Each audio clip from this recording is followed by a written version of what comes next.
बिस्मिल्लाहिर्रहमानिर्रहीम। My dear students, हम अल्लाह के बाबरकत नाम से आगाज़ कर चुके हैं अपने इस लेक्चर का। आज आप लोगों के साथ ही मेरा पहला लेक्चर है, मीन टू से कि ये बायोलॉजी पार्ट 1 का चैप्टर नंबर 1 है।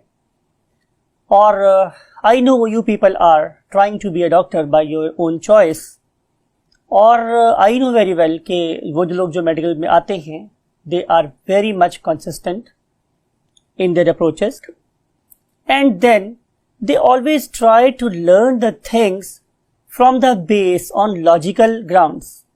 अगर आप शुरू से किसी बात को अकली बुनियाद पर अंडरस्टैंड कर लेंगे तो मुझे उम्मीद है कि बायोलॉजी या कोई भी और साइंस का जो शाख है वो आप लोगों के लिए क्या हो जाती है, बहुत आसान हो जाती है। Being your biology teacher, my name is Shahzad Waheed.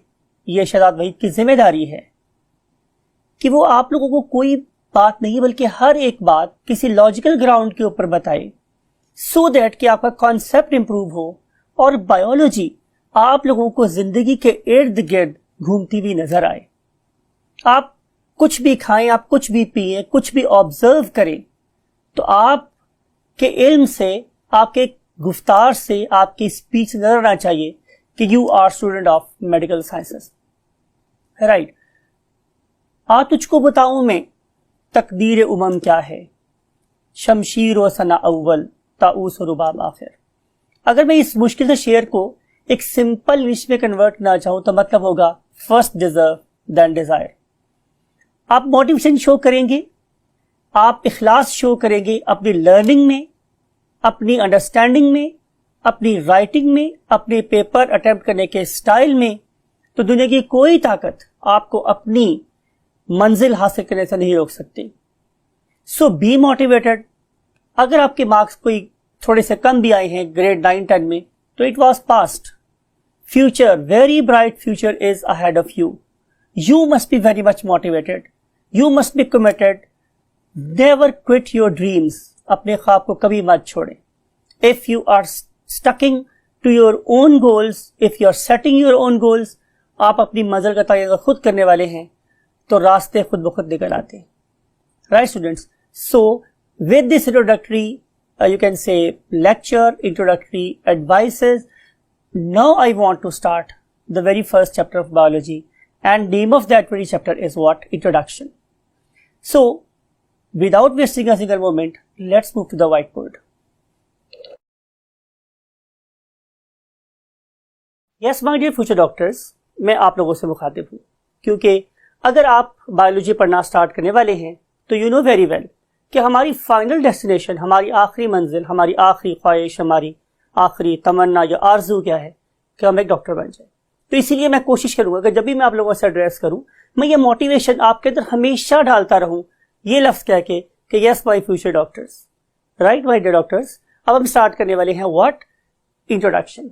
अब मेरी हैबिट क्या रहेगी इस पूरे आप लोगों के साथ जो हमारा सफर है इस कैमरे की आंख के थ्रू, वो ये कि मैं आप लोगों के लिए एक फ्लैश कार्ड तैयार करूं जिसमें मैं आप लोगों के स्टूडेंट्स, सोल आप लोगों के क्या लिखूं? लर्निंग ऑब्जेक्टिव्स, यानी कि आपको क्या क्या आना चाहिए।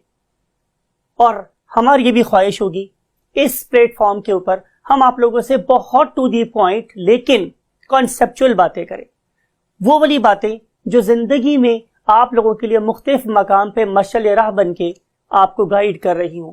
और शायद आप कभी जब दुआ पढ़े, नमाज पढ़े, तो आपके हाथ हमारे लिए भी जरूर दुआ करने के लिए उठे, राइट। तो सबसे पहली बात स्टूडेंट ये है कि इस फ्लैश कार्ड को अगर आपके माइंड में इस सीक्वेंस में आपने रख दिया है तो आप इसे कॉन्सेप्ट मैप भी कह सकते हो। यानी कि ये चीजें अगर आपके माइंड में हैं, ये फ्लो आपके माइंड में, ये सिर्फ ये वाला अगर एक छोटा सा पीस ऑफ व्हाइट बोर्ड भी आपके माइंड में होगा तो आप लोग बहुत कुछ अंडरस्टैंड कर सकेंगे कि इस चैप्टर में आप लोगों ने या इस लेक्चर में आप लोगों ने क्या क्या सीखना है। So take it as a blessing. ये एक एफर्ट आप लोगों के लिए गई है, इससे आप बिल्कुल गौर से, तवज्जो से इसको देखेंगे तो ये वाले की पॉइंट्स, ये हाइलाइट्स, ये एक एक नंबरों की कहकशां हो सकती है आप लोगों के लिए अगर आप लोग इसको गौर से देखेंगे। So my students, we want to start with the definition of biology. So we want to write what? Definition of biology. अब ग्रेड 9 में डेफिनेटली आप लोग ये वर्ड पढ़ के आए हैं कि biology is a compound word. आपको पता है कि हम हिस्ट्री में ये बात करते हैं कंपाउंड जब दो एलिमेंट आपस में मिले, तो कंपाउंड वर्ड से बराबर जब दो लफ्ज आपस में मिले तो उनमें से एक का नाम है स्टूडेंट बायोस और दूसरे का नाम है लॉगोस, राइट। अब बायोस का मतलब होता है you know very well life और अबाउट लाइफ, एंड लॉगोस का मतलब क्या होता है टू स्टडी, यानी कि ये मेरे पास बायोलॉजी की ये साइंस की वो वाली शाख है कि जिसमें हम लोग क्या स्टडी कर रहे होते हैं, लाइफ। मैं अजराह फन मजाक के तौर पर यह बात करता हूं कि हम वो लोग हैं जो जिंदगी से प्यार करने वाले हैं।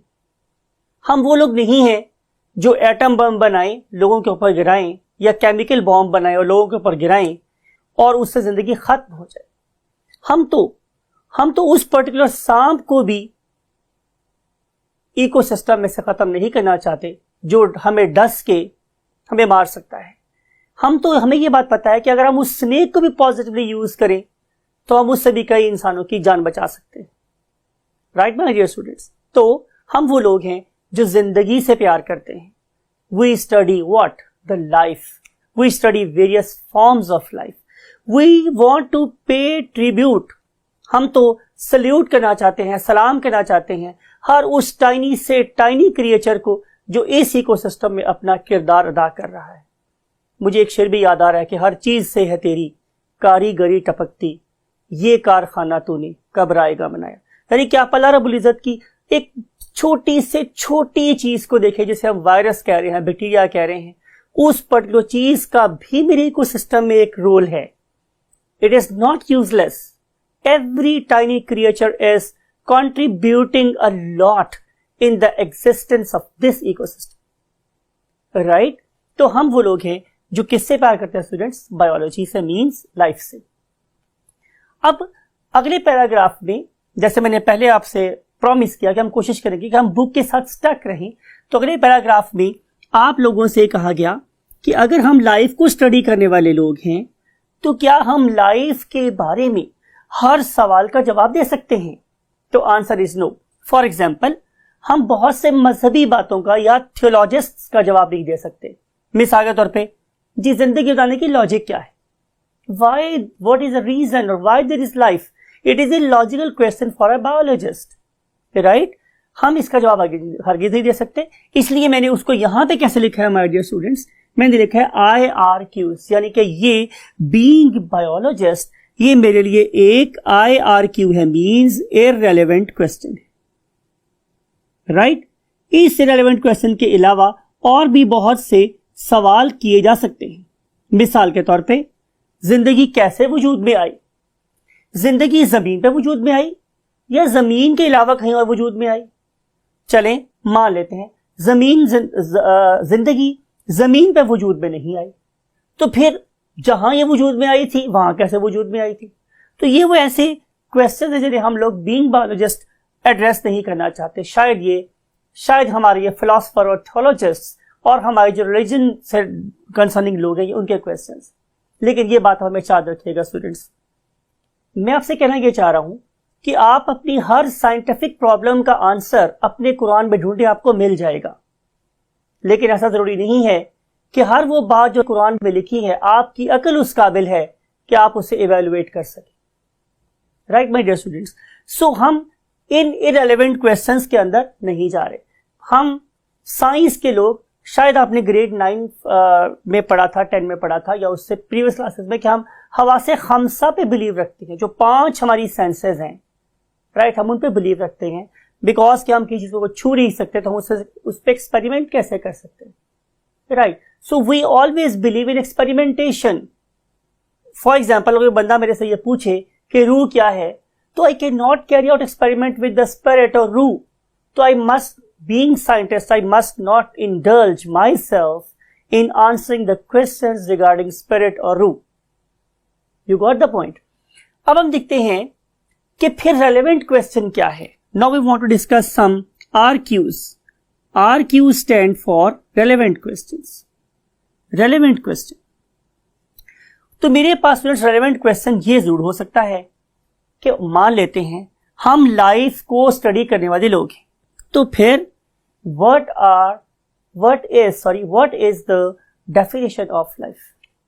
Now we don't want to define biology, we want to define life. हम तो लाइफ के बारे में बात करें, तो आंसर ये हमारे डियर स्टूडेंट्स कि लाइफ की तारीफ अगेन मुमकिन नहीं। वो आपको मेरी इस बात से कोई कवायद तो याद आई गई होगी। तो हम बात ये कर रहे हैं कि लाइफ की तारीफ मुमकिन नहीं। हाँ ये जरूर है, हम इस वक्त स्टूडेंट्स यहाँ पर है, हाँ ये जरूर है कि मेरे पास कुछ ऐसे फीचर्स हैं, खसूसियात हैं, कैरेक्टरिस्टिक्स हैं कि अगर वो किसी चीज में पाई जाएं तो हम उसके बारे में ये कहते हैं कि वो जिंदा है, और अगर उनमें से खूबियां मिस हों तो फिर हम उसे बोलते हैं कि that particular organism is suppose to be non living, यानी कि हम लाइफ की नहीं बल्कि लिविंग थिंग्स को डिफाइन करें। तो मैंने सबसे पहली बात जो आपकी बुक में पढ़ी, जो आप भी पढ़ रहे हैं यकीनन, वो ये है कि इन ऑर्गेनिजम्स के पास सबसे पहला फीचर क्या है। We want to write it as characteristics of life. तो मुझे क्या नजर आया सबसे पहले माय डियर स्टूडेंट्स, वो ये है कि ये वाले ऑर्गेनिज्म, ये वाली चीजें जिन्हें हम जिंदा कहना चाह रहे हैं, वो चाहे बहुत सिंपल हो या वो मेरे पास बहुत कॉम्प्लेक्स हो, चाहे वो मेरे पास स्टूडेंट्स क्या है बहुत सिंपल या वो मेरे पास क्या है बहुत ज्यादा कॉम्प्लेक्स, चाहे वो मेरे पास यूनिसेलुलर है, मतलब ये कि वो एक सेल पे मुश्तमिल हैं, या वो मल्टी सेलुलर हैं, या वो डिफरेंट नंबर ऑफ सेल्स पे कंसिस्ट कर रही हैं। लेकिन इन सब में एक खूबी जरूर है कि they have got a genetic programme. क्या मतलब हुआ, उस पर्टिकुलर सेल ने या ऑर्गेनिज्म ने अपने नंबर ऑफ सेल्स को कैसे इंक्रीज करना है। जब आप दुनिया में आए थे तो शायद आप इतने से होंगे, और अब आप लोगों के कद इस एज में at the stage of FSc शायद अपने पेरेंट्स के बराबर हो गए होंगे या होने वाले होंगे। आप लोगों के कद में जो इजाफा था, इट इज बेसिकली ग्रोथ। आप ये बात कह सकते हैं कि अगर मैं एक बैलून में हवा भर दूं तो क्या उसके साइज में इजाफा नहीं हुआ, तो क्या मैं उसे ग्रोथ कह सकता हूं? तो आंसर इज नो, बिकॉज कि हमारे वाले केस में ऐसा नहीं है कि हम जब चाहें अपने मैस को कम कर ले, जब चाहे ज्यादा कर ले। हमारी जो ग्रोथ है, जो हमारा increase in size, it is persistent, it is not something like balloon कि हवा में जो निकल गया, right students.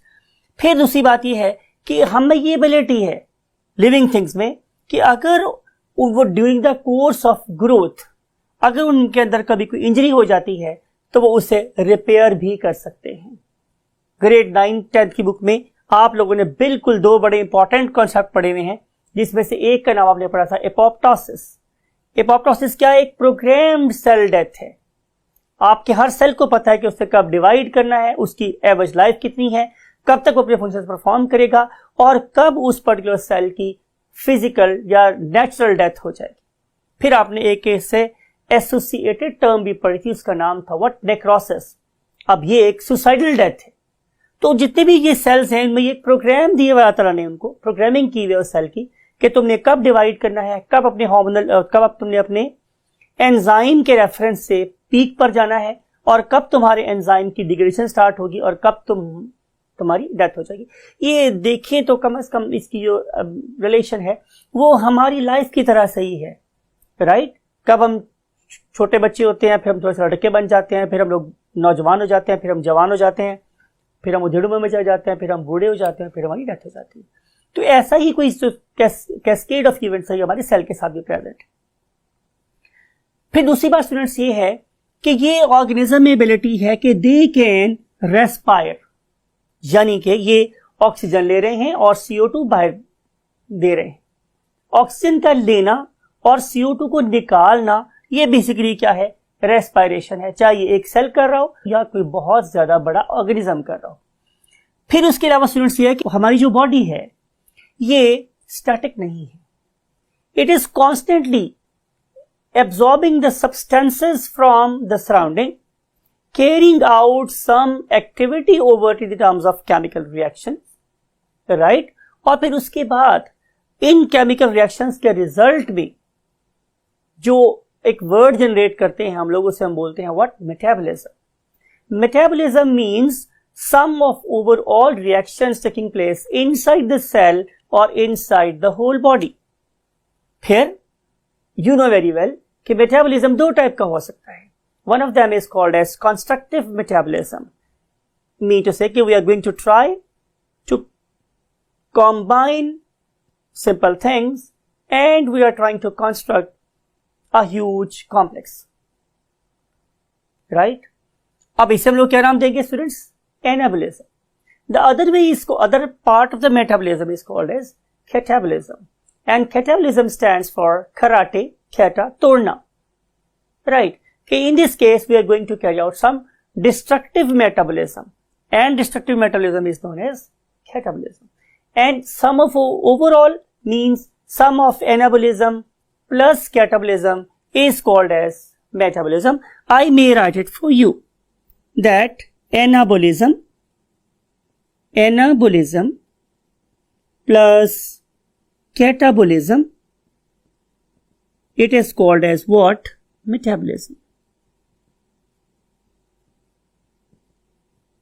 right। So anabolism is sum of positive reactions, means construction, and catabolism means sum of negative reactions or destructive reactions, it is called as what, metabolism। Then these particular cell, group of cell or the whole organism, it has the ability to keep its internal environment nearly constant।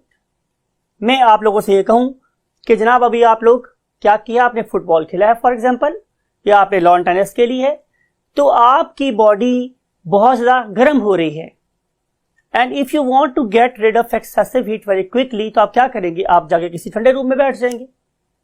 ठंडे room में बैठने के बाद आपकी body में से heat loose होना शुरू हो जाएगी और आपका बॉडी का टेम्परेचर सब नॉर्मल हो जाएगा। तो क्या आपकी बॉडी का टेम्परेचर सब नॉर्मल ही रहेगा? तो आप यकीनन महसूस करेंगे कि ऐसा नहीं है। आपकी बॉडी थोड़े अरसे के बाद अपनी नॉर्मल टेम्परेचर को दोबारा से गेन कर लेगी by producing even more heat. पहले हीट लूज करेंगे, फिर हम हीट को प्रोड्यूस करना शुरू करते हैं, लेकिन हम अमाउंट ऑफ टेम्परेचर और अमाउंट ऑफ हीट अपनी बॉडी में हमेशा 37 के राउंड अबाउट क्या करेंगे, मेंटेन करेंगे। Ability of the organism to maintain its internal environmental conditions nearly constant. We don't want to say 100% constant. We want to say nearly constant or fairly constant. तो हम इसे क्या बोलेंगे कि ये होम्योस्टेसिस हो रही, राइट। आपको प्यास लगी, आप बहुत सारा पानी पी लें।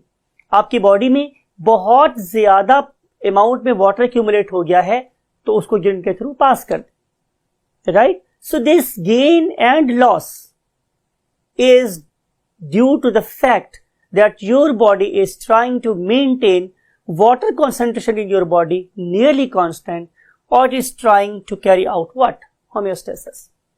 And then ability of the living organism is to produce offsprings of their own kind. This phenomenon is called as what? Reproduction. Re means दोबारा से, एंड प्रोड्यूस पैदा करना, यानी कि जिस तरीके से आप लोगों के फोर फादर्स ने आपके फोर फादर्स को प्रोड्यूस किया, ऐसे ही आप लोग फोर फादर्स बन जाएं या अपने जैसे ऑर्गेनिज्म प्रोड्यूस कर दें। This is called as what? Reproduction. तो दुनिया में कोई ऐसी नॉन लिविंग थिंग नहीं है जो अपने आप को रिप्रोड्यूस कर सकती है, अपने जैसे ऑर्गेनिज्म प्रोड्यूस कर सकती है। ये एबिलिटी सिर्फ और सिर्फ लिविंग थिंग्स के पास है, राइट। And then irritability. मिसाल के तौर पे आप ने देखा कि एक पहाड़ है और पहाड़ के ऊपर फॉर एग्जांपल एक ईगल बैठा हुआ है या एक दरख्त है, उसके ऊपर एक स्पैरो बैठी हुई है फॉर एग्जांपल, और आप भाग के इसकी तरफ जाते हैं, तो स्टूडेंट्स क्या होता है, कि दरख्त या पहाड़ उड़ जाता है और जो स्पैरो और ईगल है वो वहीं बैठे रहते हैं? एम आई राइट? या मैं गलत कह रहा हूं? यकीनन मैं गलत कह रहा हूं स्टूडेंट्स, कि जब मैं भागकर उसके पास गया तो जो बर्ड्स है वो वहां से उड़ गए और जो ट्री और माउंटेन है वो वहीं पे रह गया। रीजन क्या थी? कि ये वाली दो चीजें मीन्स माउंटेन और tree, it was not irritable और sensitive to my presence, they were not felt threatened. उन्हें मेरे से कोई खतरा महसूस नहीं हुआ, उन्होंने इसको महसूस ही नहीं किया, तो वो वहीं पे रह गए। लेकिन जो भी मेरे पास स्टूडेंट्स क्या था, बर्ड था फॉर एग्जाम्पल, वो वहां से उड़ गया बिकॉज कि that was sensitive to my presence, right? This phenomenon is called as what? Irritability. हम इसे उर्दू में हसासियत पढ़ के आए, राइट? तो ये वो कुछ फीचर हैं कि अगर एक ही चीज के अंदर प्रेजेंट होंगे तो हम बोलेंगे कि ये ऑर्गेनिज्म जिंदा है। अगर इनमें ये वाले फीचर्स नहीं होंगे या इनमें से मोस्ट ऑफ देम एब्सेंट होंगे, मिसाल के तौर पे एक और डिस्कस कर लेते हैं, क्या मूवमेंट, मूव कर सकना, एटलीस्ट मूव कर सकना या लोकोमोट कर सकना, ये भी लिविंग थिंग्स की प्रॉपर्टी है। आप ये कह सकते हैं कि जो मूवमेंट हो रही है वो किसकी वजह से हो रही है? हमारी अपनी विल की वजह से हो रही है। आपकी जो व्हीकल्स हैं वो भी मूव कर रहे होते हैं, लेकिन they can not do it at their own. जब तक हम उनको स्टार्ट नहीं करेंगे, जब हमने गियर नहीं डालेंगे, वो मूव नहीं करेंगे। लेकिन मुझे मूव करने के लिए ऐसी किसी असिस्टेंस की जरूरत नहीं है। I can move at my own will, right? तो ये वो बातें हैं कि अगर किसी ऑर्गेनिज्म में होंगी तो हम उसे जिंदा कंसीडर करेंगे, और अगर ये बातें ना हुई तो हम कंसीडर करेंगे कि वो नॉन लिविंग है, उसके अंदर जिंदगी मौजूद नहीं है। अब हम पढ़ रहे हैं स्टूडेंट्स, नेक्स्ट पॉइंट की तरफ मूव कर रहे हैं, और उस नेक्स्ट टॉपिक का नाम है students what? Branches of biology. आप लोगों की बुक में हम मूव कर गए next part of the board पे। आप लोगों की बुक में इसको सिंपल एक पैराग्राफ की फॉर्म में लिखा गया है, लेकिन चूंकि my dear students I believe in concept, I am trying to lay the foundation of your learning. मैं तो ये चाह रहा हूं कि आज से ही आप बातों को बड़े गौर से सीखना शुरू करें, आपकी मोटिवेशन पूरे 2 सालों में कभी कम ना हो, और आपका जो कॉन्सेप्ट है वो बहुत बेहतर। तो उसके लिए हम कोशिश करेंगे कि हम आप लोगों की बुक की तरह सिर्फ इन ब्रांचेस का नाम ना लिखें, बल्कि उनको हम थोड़ा बहुत साथ साथ एक्सप्लेन भी करें। फॉर एग्जाम्पल, जो पहला नाम आपकी बुक पे लिखा हुआ है that is called as ecology. अब इकोलॉजी क्या है? ये किसी भी पॉइंट पर, पॉइंट से मुराद है हमारी जमीन की सतह पे, जमीन के अंदर या जमीन से ऊपर, किसी भी पॉइंट पर दो किस्म के लोगों का आपस में इंटरेक्शन है। नंबर 1, लिविंग थिंग का लिविंग थिंग के साथ। मिसाल के तौर पे मेरा रिलेशन मेरे भाई के साथ, मेरे फादर के साथ, मेरी मदर के साथ, मेरे किसी दोस्त के साथ, या अगर मैं अपने घर की बात कर रहा हूं तो मुमकिन है मेरे घर में कोई पेट एनिमल हो, मेरा रिलेशन उसके साथ। मैं इस दुनिया में रहते हुए लिविंग ऑर्गेनिजम्स के साथ इंटरेक्ट कर रहा हूं, ये इंटरेक्शन बहुत जरूरी है। For example, I cannot pass a normal life without some very beautiful clothes, right? I cannot pass a very good life without the assistance of a cobbler, जैसे हम लोग जूता बनाने वाला कहते हैं, right? मुझे मेरी इंटरडिपेंडेंस है दूसरे प्रोफेशंस के ऊपर, मेरी शख्सियत में उनका भी एक रोल है। I cannot have beautiful hairs without a barber, उसकी भी मेरी जिंदगी में एक इंपॉर्टेंस। लेकिन जरा बात को गौर से सुनिए स्टूडेंट्स, क्या मेरे लिए सिर्फ लिविंग थिंग्स ही इंपॉर्टेंट है? तो अगेन आंसर इज नो। शायद आपको ये बात बुरी लग रही हो, लेकिन इसको जरा सिर्फ नॉलेज पर्सपेक्टिव में आप देखिएगा, इल्मी लिहाज से आप देखिएगा कि अगर मेरा कोई बहुत करीबी जानने वाला मेरे से बिछड़ जाए या रूठ जाए तो उसके मेरे पास से चले जाने से कोई फर्क नहीं पड़ेगा। लेकिन जरा 1 मिनट रुक कर सोचें, अगर मैं 1 से 2 मिनट के लिए आप लोगों के ऑक्सीजन सप्लाई को काट दूं तो शायद आपकी जिंदगी की डोर भी कट जाएगी। तो लिविंग थिंग से ज्यादा एक और चीज इंपॉर्टेंट है for my existence, and that is non living thing, right? I can not survive more than, for example, 1.5 minute without oxygen. I cannot make new cells without nitrogen. I cannot make new proteins without nitrogen. So, हम इस ecology को किसी एक छोटी से triangle से समझते हैं. Look at this. It is living organism number 1 and it is living organism number 2. Right?